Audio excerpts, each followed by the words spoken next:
দীঘার জগন্নাথ মন্দিরের সামনে শুরু হয়েছে সুবিশাল চৈতন্য দ্বারের নির্মাণ কার্য, যার জেরে দীঘা শহরের মূল সড়কে বন্ধ করে দেওয়া হয়েছে যান চলাচল। প্রশাসনের এই ঘোষণায় ক্ষুব্ধ হোটেল মালিক, পরিবহন ব্যবসায়ীরা। বিপাকে পড়তে হচ্ছে পর্যটকদেরও। এপ্রিলের শেষে দীঘার জগন্নাথ মন্দিরের উদ্বোধন হওয়ার কথা, তাই দ্রুততার সঙ্গে চলছে কাজ। মন্দিরের সামনে গড়ে উঠছে চৈতন্য দ্বার। দীঘার 116B জাতীয় সড়কের উপর এই গেট তৈরির কাজ হওয়ায় 24শে মার্চ থেকে যান চলাচল বন্ধ রাখার নির্দেশিকা জারি করেছে জেলা প্রশাসন। দীঘা ঢোকার মুখে বাইপাসেই আটকে দেওয়া হচ্ছে পর্যটকদের গাড়ি, ফলে সমস্যায় পড়ছেন পর্যটকরা। আমাদের একটু বেশি ঘুরে আসা হয়েছে, যেহেতু টোটো করে এসছি, আর সোজা থাকলে রাস্তাটা সুবিধা হতো, আর সোজা থাকলে আসতেও কম সময় লাগতো, আর ওদিকে রাস্তাটা প্রচন্ড খারাপ।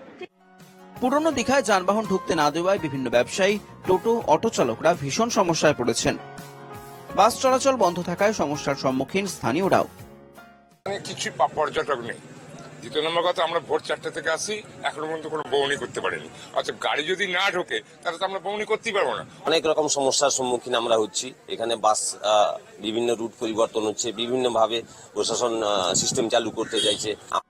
ইতিমধ্যে পরিকল্পনা করে নতুন রুট ম্যাপ তৈরি করেছে হোটেল মালিকদের সংগঠন দীঘা শঙ্করপুর হোটেলিয়ার্স অ্যাসোসিয়েশন ও দীঘার পরিবহন সংস্থাগুলো। নির্দিষ্ট পার্কিং পয়েন্ট পর্যন্ত যান চলাচলের অনুমতি দেওয়ার দাবি জানিয়ে দীঘা উন্নয়ন পর্ষদকে গণস্বাক্ষর সম্বলিত একটি স্মারকলিপিও জমা দেওয়া হয়েছে।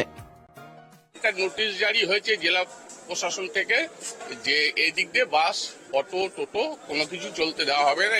আমরা বিকল্প প্রস্তাব আমরা জেলা শাসকের কাছে দিয়েছি। আমরা বলছি যে এইখানে সমস্ত গাড়ি ঢুকুক, এইখানে যাত্রী নামিয়ে যাত্রী তুলে এখান দিয়েই চলে যাক।